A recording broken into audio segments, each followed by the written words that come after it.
जय श्री श्याम भक्तों, कार्तिक का महीना पावन महीना चल रहा है और इस महीने में जब हम कथा श्रवण दान पुण्य करते हैं तो हमारे जीवन में सुख शांति का वास होता है, सारी मनोकामना पूरी होती है, घर में दरिद्रता है वो दूर हो जाती है। यह हमारे शास्त्रों में लिखी हुई है कि कार्तिक के महीने में जब हम स्नान करते हैं और कथा का श्रवण करते हैं, दीपदान इसमें बहुत जरूरी है। अगर आप दीपदान करते हैं मंदिर में, गौशाला में, नदी के तट पर, तुलसी जी के क्यारी पर, पीपल के पेड़ के नीचे, तो हमें अक्षय पुण्य की प्राप्ति मिलती है, घर से दरिद्र का नाश हो जाता है। कार्तिक के पूरे महीने आप दीपदान कर सकती हैं। 3 तार की 108 बाती बना करके आप तुलसी जी की आगे जला सकती हैं, पथवारी के आगे 3 तार की 108 बाती जला सकती हैं। इससे अमोघ फल की हमें प्राप्ति होती है, सुख शांति समृद्धि हमारे घर में वास करती है। आज हम कार्तिक महीने के दूसरे अध्याय का श्रवण करेंगे। बोलिए विष्णु भगवान की जय, श्री कृष्ण कन्हैया लाल की जय, बांके बिहारी लाल की जय। श्री कृष्ण गोविंद हरे मुरारी, हे नाथ नारायण वासुदेवा। श्री कृष्ण गोविंद हरे मुरारी, हे नाथ नारायण वासुदेवा। श्री कृष्ण भगवान बोले, हे प्रिय, जब गुणवती ने राक्षस द्वारा अपने पिता और पति का मरना सुना तो दुखित हुई और रुदन करने लगी, हे स्वामी, हे पिता, आप मुझे छोड़कर कहाँ चले गए? मैं आपके बिना क्या करूं? अब मेरे भोजन वस्त्र का प्रबंध कौन करेगा? अब मैं किसकी शरण लूं? मैं विधवा हो गई, विधाता का मेरे ऊपर कोप हुआ, मैं कैसे जीऊं? श्री कृष्ण जी बोले, कुकरी के समान विलाप करती हुई, हवा से हिलते हुए केले के पत्ते की तरह कांपती हुई वह पृथ्वी पर गिर पड़ी। थोड़ी देर में सावधान होने पर फिर विलाप करने लगी और शोक मुद्रा में डूब गई। इस शोक समुद्र में डूबने के बाद उस गुणवती ने घर की सब वस्तुएं बेचकर यथाविधि से अपने पति की पारलौकिक क्रिया की और उसी नगरी में विष्णु भगवान की भक्ति में तत्पर होकर इंद्रियों को बस में कर शांति से रहने लगी और मरण तक एकादशी और कार्तिक मास के व्रतादि करती रही। हे प्रिय, यह दोनों व्रत मुझे अत्यंत प्यारे हैं, जिसके करने से भोग और मोक्ष की प्राप्ति होती है, पुत्र और संपत्ति मिलती है। कार्तिक की तुला राशि पर सूर्य निकलने पर महापापी जो भी प्रातःकाल स्नान करते हैं वे भी मुक्ति को प्राप्त होते हैं। जो मनुष्य स्नान, जागरण, दीपदान और तुलसी का पालन करते हैं वे विष्णु के रूप है। विष्णु भगवान के मंदिर को झाड़ना, साथिया काटना तथा विष्णु की पूजा आदि का कार्य जो मनुष्य करते हैं वह जीवन मुक्त होते हैं। जब विष्णु भगवान के मंदिर जाएं, वहां पर रोली से या फिर हल्दी से या फिर चंदन से साथिया जरूर बनाएं, या फिर कृष्ण राधा जी की मूर्ति हो वहां पर साथिया अवश्य बनाएं। इस प्रकार वह गुणपति हर एक वर्ष कार्तिक व्रत और विष्णु भगवान का नित्य ही पूजन करती रही। एक समय वृद्धावस्था के कारण दुर्बल होने से, रोग और ज्वर से पीड़ित होने पर भी गंगा स्नान को गई। कार्तिक के महीने में गंगा स्नान, गऊ की सेवा और कार्तिक के जो कहानियां हैं, कथा है, ये सुनना, विष्णु मंदिर में जाकर के दीप दान करना, ये जो 5 काम बताए गए हैं हमारे जीवन में, ये करने से हमें अमोघ फल की प्राप्ति मिलती है। जो ही पानी में उतरी जाड़े के मारे कांपने लगी। उसी समय गुणवती ने आकाश से आता हुआ विमान देखा। शंख चक्र गदा पद्म आदि आयुधों के लिए हुए विष्णु का रूप धारण करने वाले पार्षद गरुड़ की ध्वजा वाले अप्सराओं से युक्त ऐसे विमान में बिठाकर वैकुंठ को ले गए। प्रदीप्त अग्नि के समान कीर्ति वाली गुणवती विमान में बैठी हुई कार्तिक व्रत के प्रभाव से मेरे पास आ गई। जब ब्रह्मादि देवताओं की प्रार्थना से भी पृथ्वी पर आया, तब वे गण भी मेरे साथ आए। हे भामिनी, यह सब यादव मेरे गण हैं और तुम्हारे पिता देव शर्मा भी इस जन्म में सत्रजीत हुए और तुम्हारे पति चंद्र शर्मा इस जन्म में अक्रूर है। और हे देवी, तुम वही गुणवती हो जो कार्तिक के स्नान के प्रभाव से मेरे लिए अत्यंत प्रिय हो। तुमने तो मेरे मन मंदिर के सामने तुलसी का बगीचा लगाया, उसी से यह कल्प वृक्ष तुम्हारे आंगन में है। कार्तिक में जो पहले तुमने दीपदान किए हैं, उसी फल से तुम्हारी सुंदर देह और घर में लक्ष्मी देवी का निवास है, जो संपूर्ण व्रताधिक पति स्वरूप भगवान को अर्पण किए थे। इसलिए तुम मेरी पत्नी बनी हो और तुमने जन्म मृत्यु तक जो कार्तिक व्रत उपवास किए हैं, इससे तुम्हारा वियोग मुझसे कदापि नहीं होता। इसी प्रकार कार्तिक में व्रत करने वाले तुम्हारे सामने समान मेरे प्रिय होंगे। सुत जी बोले, सत्यभामा जी अपने पूर्व जन्म का सवाल जानकर बड़ी प्रसन्न हुई। भगवान के सामने दीप दान करना, तुलसी जी के सामने दीप दान करना, पीपल के नीचे दीप दान करना, ये हमारे जीवन से कष्टों का निवारण करते हैं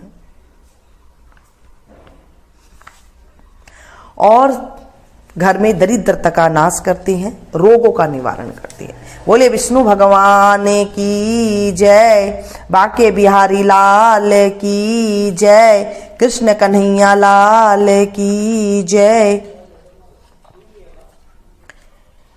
पथवारी की कहानी करते हैं, तुलसी जी की कहानी करते हैं, लपसी तपसी की कहानी करते हैं, जाटका भाटका की कहानी करते हैं। कार्तिक के महीने में ये सारी कहानी कल मैंने आप लोगों के साथ शेयर की थी। भजन भी गाते हैं। शाम के टाइम में जब तुलसा जी को आप दीपक लगाएं, सुबह जब आप दीपक लगाएं, तो तभी भी आप भजन गाएं। आज हम पथवारी की कहानी सुनेंगे। एक बुढ़िया थी, उसके 4 बेटे थे और 4 भैंस थी। कार्तिक का महीना आया, बुढ़िया अपनी बहुओं से बोली, मैं तो कार्तिक नहाने जाऊंगी और तुम लोग एक एक भैंस ले लो। 1 महीने में आऊंगी तो देखूंगी कि तुम में से कौन सी बहू सबसे ज्यादा घी जोड़ पाएगी। तीनों बहुएं बड़ी चालाक थी। छोटी बहू को ना तो दूध बिलोना आता था, ना ही घी निकालना। तीनों देवरानी ठानी बोली, अब देखेंगे कैसे करेगी। सासू छोटी बहू से ज्यादा प्यार करती थी। छोटी बहू को कोई ना कोई कुछ नहीं बताता था। वह बहुत भोली थी। वह अपना सारा दूध दही पीपल की पथवारी में गिरा देती थी। 1 महीना पूरा हो गया। तीनों बहुओं ने डिब्बा भर के घी जोड़ रखा था। छोटी बहू पथवारी माता से बोली, मेरी सासू आएगी तो मैं घी कहाँ से दूंगी। पथवारी माता बोली, तू 4 कंकर ले जा और जाकर 4 डिब्बों में डाल देना। बाकी बहुओं का 1-1 डिब्बा भरा होगा, तेरे 4 डिब्बे भर जाएंगे। वह 4 कंकर लेकर चली गई और चारों डिब्बों में डाल दिए। उसके 4 डिब्बे घी से भर गए। सासू आई तो बोली, लाओ अपना अपना घी दिखाओ, किसने कितना जमा किया। तीनों बहुएं बड़ी खुशी खुशी अपने डिब्बे लेकर आई और आपस में बोली, अब सासू जी से इसको डांट पड़ेगी। सबसे छोटी बहू 4 डिब्बे लेकर आई। बाकी तीनों बोली, इसने तो कभी जमाया नहीं, बिलोया नहीं, इतना घी कहाँ से ले आई, इसके पति ने लाकर दिया होगा। तब छोटी बहू कहने लगी, मुझे तो बिलाना नहीं आता था, ना ही कोई बताता था मुझे, सो मैं दूध पीपल में दही पथवारी में सींच देती थी। मुझे पथवारी माता ने दिया है। सबसे सबने पूछा, पतवारी माता को सींचे का इतना धर्म व फल होता है तो अगले साल से हम सब भी कार्तिक नहाएंगे और पतवारी माता को सींचेंगे। हे पतवारी माता, जैसे उस बहू को दिया वैसे मुझे भी देना, कहते को सुनते को हुंकारा भरते को भी देना।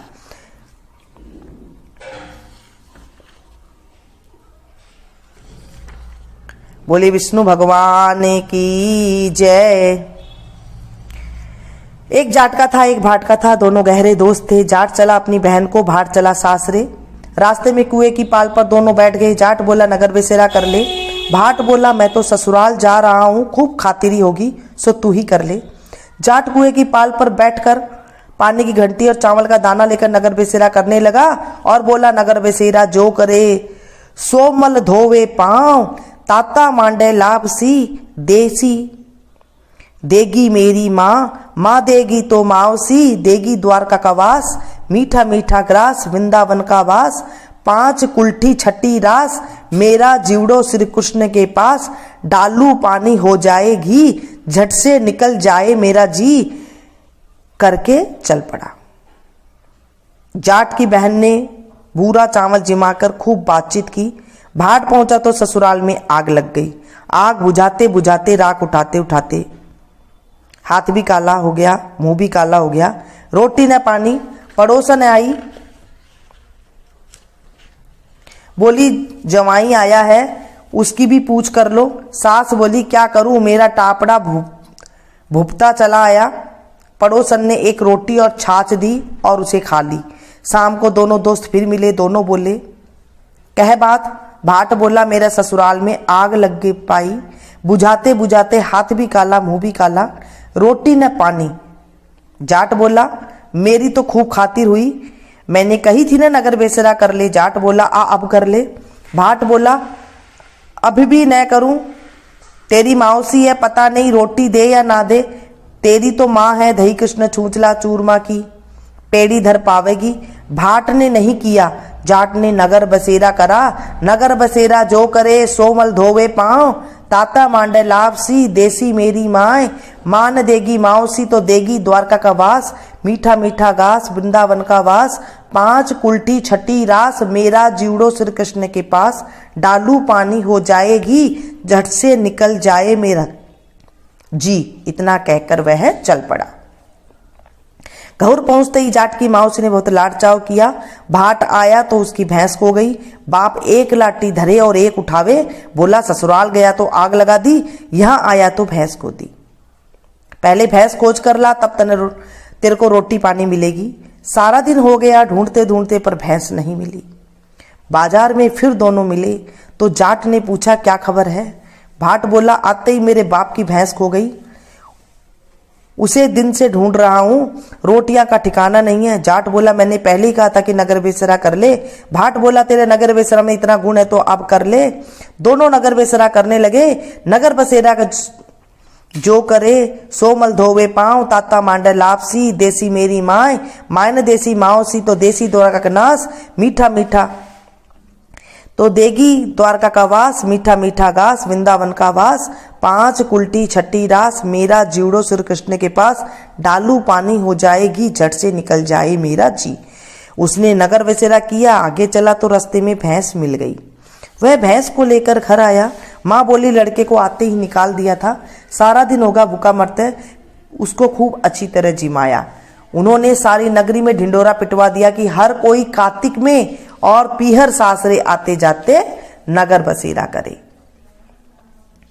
कार्तिक के महीने में जब आप कार्तिक का स्नान करते हैं सुबह सवेरे, तो जमीन को थोड़ा सा पानी आप डाल दे गोल चक्रा करके, और उसके बीच में आप एक दीवा जला दें, और फिर उस नगर बसेरा लोटे के ऊपर चावल के दाने लेकर आप नगर बसेरा बोले, नगर बसेरा से करे से न धोए पांव, ताता मांडे लापसी, देसी मारी माए, मायन देसी माओसी तो देसी द्वारका का नाथ, मीठा मीठा घास पैकुंठा का बास।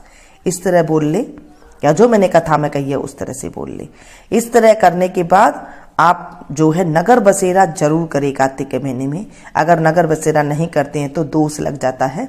नगर बसेरा करने से पूरा दिन सुख शांति से निकलता है। आप मंदिर में या घर में भी आप कर सकते हैं। जिस लोटे में आप कहानी सुन रहे हैं जल भर के, उसी में ही आप चावल के दाना थोड़ा सा लेकर के लोटे के ऊपर ही आप फिरा दे। नगर बसेरा से करे से न धोए पाँव ताता मांडे लापसी देसी मारी माए न देसी माओ सी तो देसी द्वारका का नाथ मीठा मीठा घास बैकुंठ का बास। इस तरह करके आप उस लोटे पे डाल दे। बाद में आप पथवारी में डाल सकते हैं उस जल को, या पीपल में डाल सकते हैं। घर में आप इस तरह से कर सकती हैं। एक जरा सा गोला पानी की धार से ही गोला बना ली। जैसे हम गोल कोई चीज चूड़ी बना रहे हैं ना, ऐसे चूड़ी की तरह आप गोल पानी की धार से बना ले और बीच में आप एक बत्ती जला दें। ये हो जाता है नगर बसेरा। इस तरह से नगर बसेरा की पूजा करनी चाहिए तो हमारे घर में सुख शांति आती है और दिन अच्छा निकलता है, कोई दिक्कत नहीं आती है। 9 ग्रह की कहानी आज सुनेंगे। 2 बहन भाई थे। भाई अपनी बहन से मिलने जा रहा था। रास्ते में सर्प बैठा था। सर्प बोला मैं तुझे डसूंगा। भाई बोला तू मुझे मत डस, मैं अपनी माँ का एक ही बेटा हूँ, अपनी बहन का एक ही भाई हूँ। सर्प बोला ना, तेरे तो 9 ग्रह की दशा लग रही है, मैं तुझे डसूंगा। लड़का बोला अच्छा बता।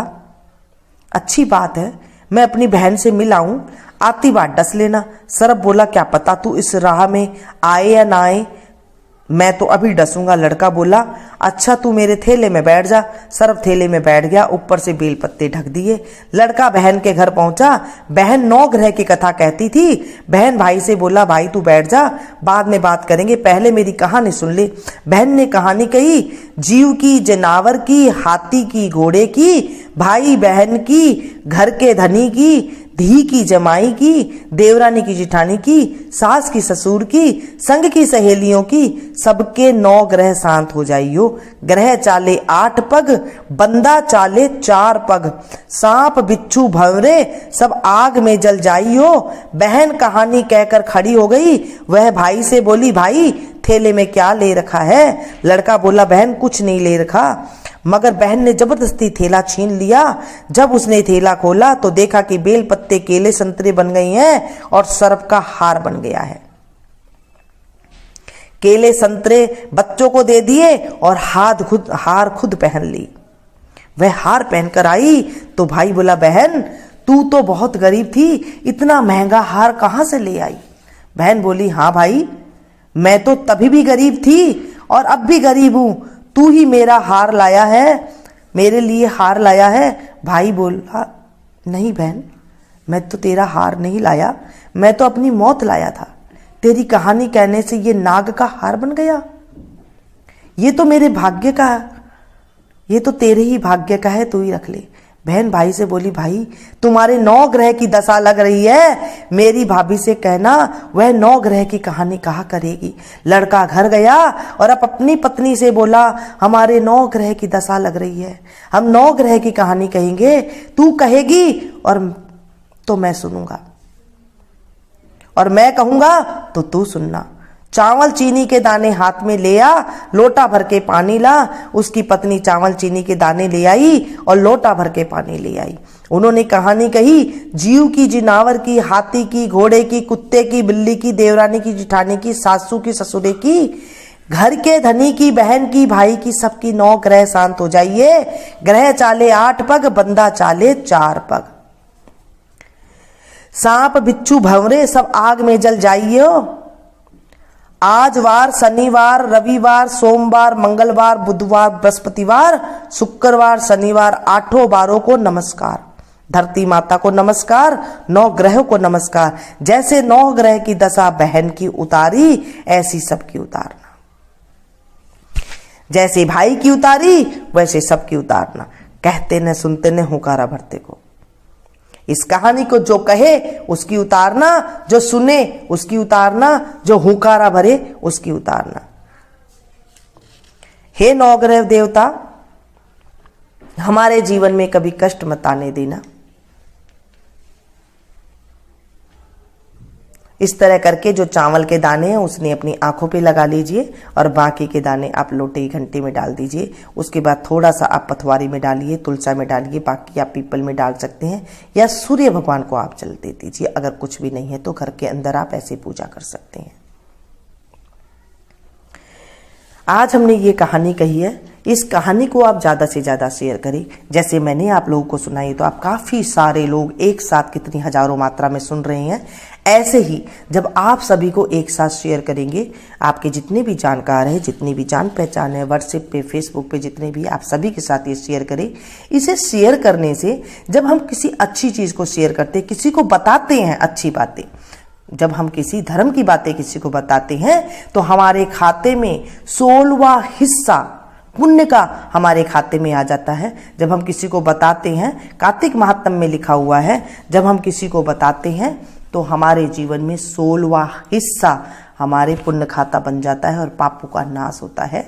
जैसे मैंने आपको सुनाया तो मुझे भी पुण्य मिला है। जब आप किसी को बताएंगे कार्तिक महात्म्य के बारे में या सुनाएंगे तो आपको भी इतना ही पुण्य मिलेगा। ये थी छोटी सी जानकारी। छोटी छोटी बातों का जब हम ध्यान रखते हैं, ज़्यादा ताम झाम करने से अच्छा है जैसे हमारे बड़े बुजुर्ग करते थे, जैसे हमारे शास्त्रों में लिखा हुआ है, उन बातों को हम जब करते हैं तो हमारे जीवन में फर्क आने लग जाता है। ऐसे नहीं है कि हम रात को कुछ करके आए और सुबह हो जाता है, ऐसे कुछ भी नहीं होता है।